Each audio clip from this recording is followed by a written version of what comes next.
We've been taught that cancer is just bad luck or something that strikes without warning.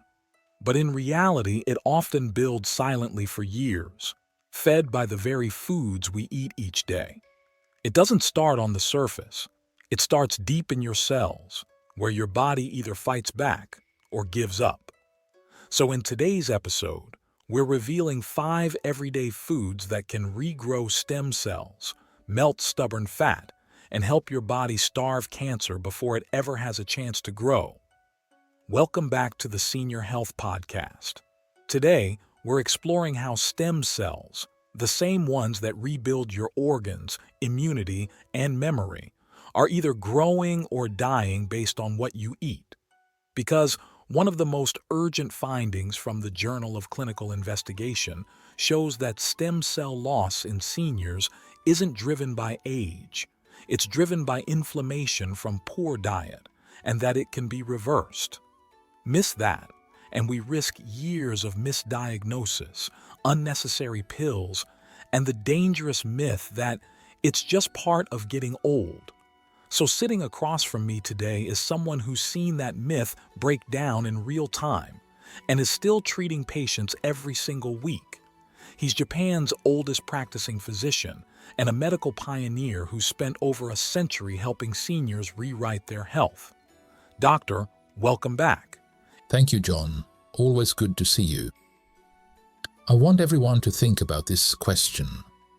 How can we say a person is aging if their body is still making new cells every day? It's a question that cuts deeper than most realize because it shows that decline isn't automatic. If new cells are always being made, the real issue is whether those cells are strong, functional, and well supported, or whether they're weak and inflamed from the start. And that's where so many people misunderstand the problem. They feel tired, gain weight, or lose clarity, and they assume it's age. But in reality, those are signs their stem cells are being starved, not that the body has stopped renewing. What makes this so frustrating is that many seniors are told they're fine. Even as their tissues are breaking down, their stem cells are going dormant and their gut bacteria are fading.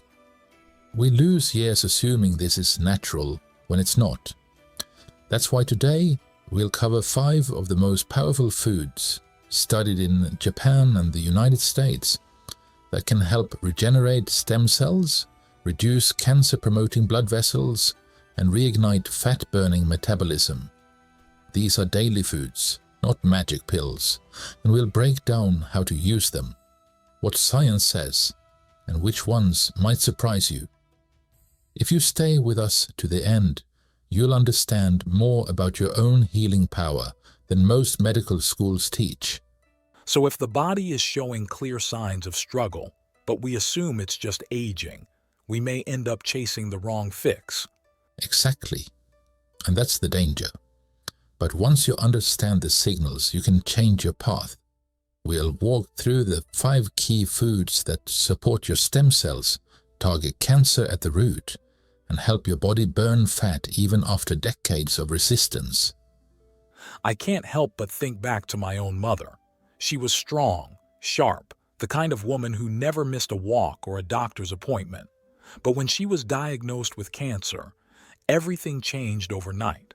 What still haunts me is that she did everything right, and yet no one ever talked to her about her immune system or the foods that could have helped it fight back. I'm sorry to hear that, John. And that silence is still costing lives, John. I think many of our listeners have dealt with cancer once in their lives. We've taught medicine to treat disease, but not to nourish defense. And that's exactly where we begin, how certain foods can reawaken the immune system, regrow stem cells, and shift the odds back in our favor. Doctor, I want to get straight into it. What is the first food we will be discussing today? The first food, John, is pomegranate, and it's nothing short of medicinal. This fruit doesn't just carry antioxidants. It contains unique polyphenols like punicalagins, which actively help regenerate the gut lining and support a specific bacteria called Akkermansia mucinifila. This bacteria has been shown in both Japanese and American studies to be one of the strongest natural enhancers of the immune system, especially in cancer patients undergoing immunotherapy. In other words, this fruit creates an environment in the gut that makes the immune system smarter, more precise, more responsive. That's fascinating. And you're saying that something as simple as a fruit can have that kind of impact? Yes. And what's most remarkable is that pomegranate doesn't just promote immunity. It plays defense and offense at the same time. It inhibits angiogenesis, which is how cancer steals blood vessels to feed itself. That means pomegranate can literally starve microscopic tumors before they grow. So how much are we talking? I know some people will hear this and wonder, do I need to be drinking it every day? Not necessarily every day, but consistently. About half a cup of pomegranate seeds or 4 ounces of 100% unsweetened pomegranate juice several times a week is enough to support gut flora and anti-cancer defenses. The key is to consume it with a meal, not on an empty stomach, so the fiber and acids are properly digested. Also, not all juices are equal. You want cold-pressed, no added sugars, and ideally organic. And for those taking blood thinners, they should speak with their doctor, because pomegranate can slightly enhance the effect of those medications. This is not a magic fruit, but it's a powerful ally when combined with a good routine. That's an important point. Food as a part of a system, not as a miracle. Exactly. And the science around it is evolving fast. A recent study from the American Journal of Clinical Nutrition found that pomegranate extract reduced inflammatory markers by nearly 30% in just 4 weeks. That's a dramatic shift in the internal terrain where cancer can either grow or fail to thrive. I can't help but think about how many seniors are told their immune system just isn't what it used to be, as if that's something we should just accept. But this flips that script. It suggests we can help it rebuild even decades into life. And that's what makes me curious, Doctor. If pomegranate supports the gut and immune system, what's the next food that builds on this foundation? It is another fruit, one that is not talked about enough. Let me guess, goji berries. Close, but no. I am talking about cranberries are one of nature's most underestimated medicines, not just for urinary tract health, as many assume, but for their unique role in regulating gut bacteria and lowering systemic inflammation. They contain specific polyphenols that help increase the population of Akkermansia mucinifila, the same immune-boosting microbe we just discussed. But what's more, these polyphenols also have anti-adhesive properties, which means they prevent certain harmful bacteria from attaching to your gut lining and causing inflammation. And for seniors, that's critical, because an inflamed gut can cascade into fatigue, mood disorders, even cognitive decline. That's surprising. So it's not just about what cranberries add, it's also about what they block from taking hold. Exactly. And blocking that inflammation has ripple effects throughout the entire immune system.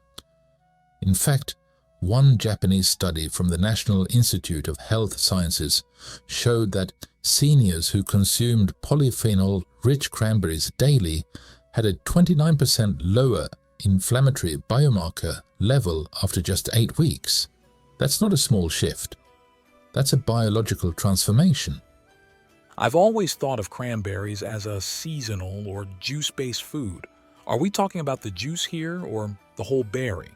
And how much is enough to make a real difference? Great question. The answer is ideally both, but with a strong emphasis on unsweetened forms.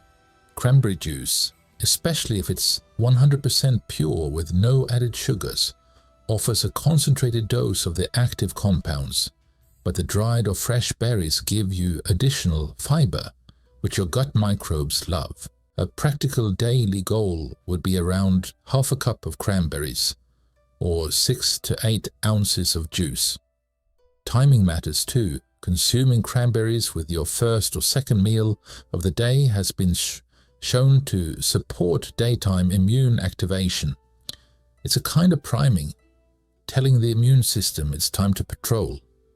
And for seniors who struggle with blood sugar balance, pairing cranberries with a fat or protein source like yogurt or nuts helps blunt any glycemic spike.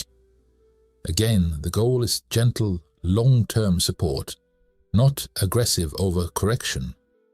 That's such a useful distinction. It's not just about eating healthy foods in a vacuum. It's about the context, the timing, the combinations. Right, and that's especially true as we age. Our digestive enzymes shift, our microbiome shifts, and what worked at 30 may not work at 70. Cranberries help bridge that transition, keeping the gut resilient, even as other systems slow down. And the research shows it's never too late to start. Even seniors in their 80s saw benefit. That's encouraging. You know, I think many of our listeners grew up thinking of food more as tradition than therapy. For example, cranberries were something on the Thanksgiving table, not something to build their immune system.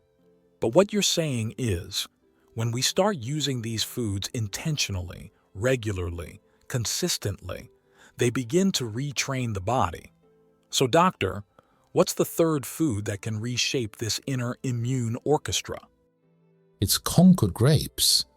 They might look ordinary, but they contain some of the most potent polyphenols in the plant kingdom, including resveratrol and anthocyanins. These polyphenols don't just support heart health, they actively enhance communication between immune cells, particularly natural killer cells and T cells.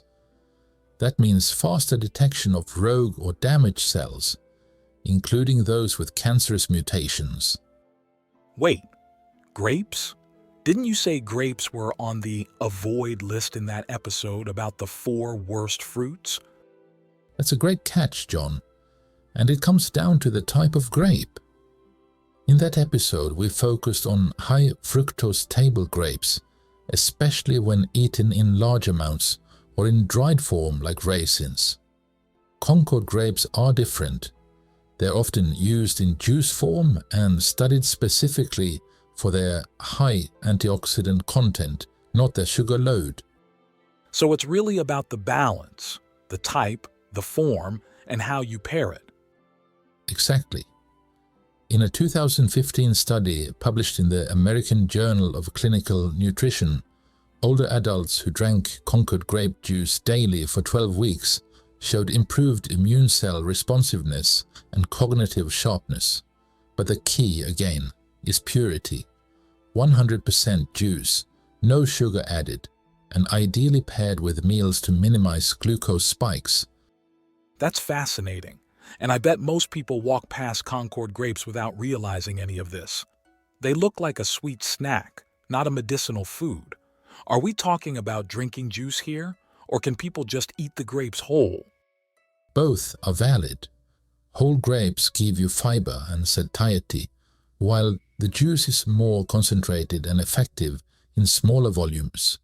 One practical dose would be about 4 ounces of juice, or a handful of grapes, ideally with skins intact, since most of the beneficial compounds are in the skin.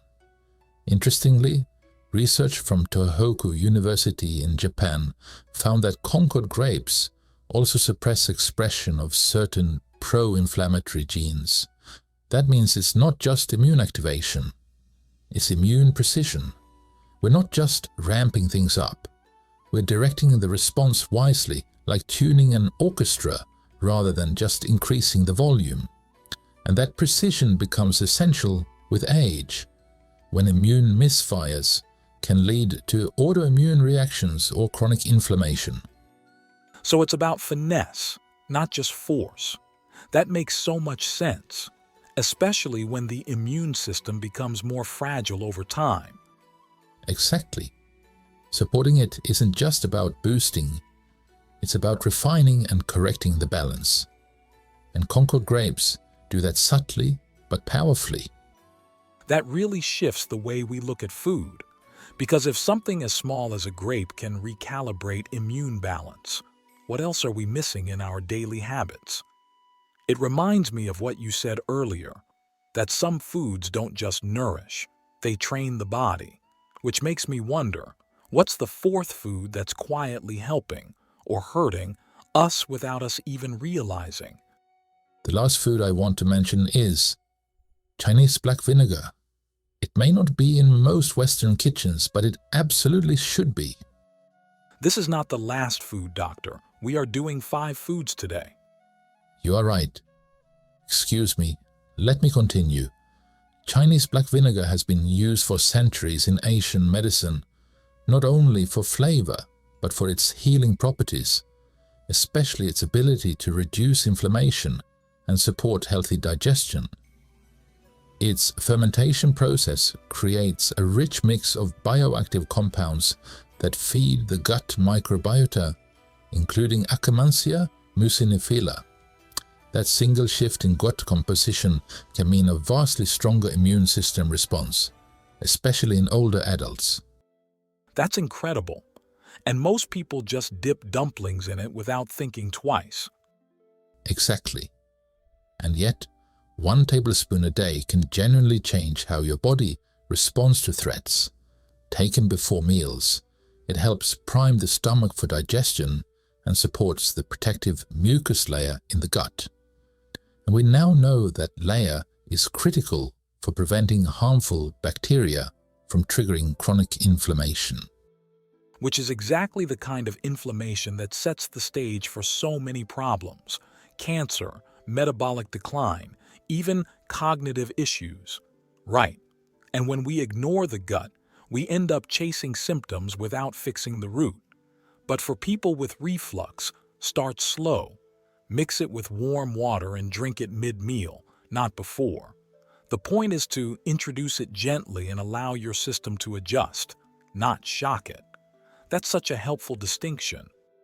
People often assume health changes have to be dramatic, but subtle shifts in timing and delivery can completely change the body's response. And for seniors especially, that kind of precision is what separates helpful from harmful. It's not about more is better. It's about what works best for your current biology. Honestly, doctor, this one really caught me off guard. I've used black vinegar in cooking, but I never thought of it as medicinal. It makes me think about all the other overlooked foods sitting in our kitchens right now. So, let's get into the last one then. What's the last food that can support stem cells and immunity? The final food is matcha. And it's not just another type of tea. It's a powdered green tea made by grinding the entire leaf, so you're not just steeping nutrients, you're consuming them all. That includes EGCG, a compound studied for its ability to suppress cancer stem cells, especially in breast cancer. But matcha also supports stem cell health and calms inflammation across the body. So it's both preventive and restorative in one? Yes.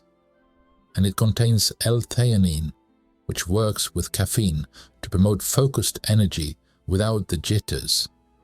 That makes it especially valuable for seniors who want mental clarity but need to protect their sleep. 1 small cup in the morning is usually enough to experience the benefit. That balance is so important. We see so many older patients overdoing coffee just to stay alert and paying the price later. And coffee doesn't offer what matcha does in terms of stem cell activation. In fact, in Japanese studies, matcha consumption was associated with lower rates of several chronic diseases, including certain cancers. It's not just the antioxidants, It's the synergy of polyphenols, amino acids, and fiber working together. And because you're drinking the full leaf, matcha helps nourish the gut microbiome as well. That's one cup with a whole system of impact.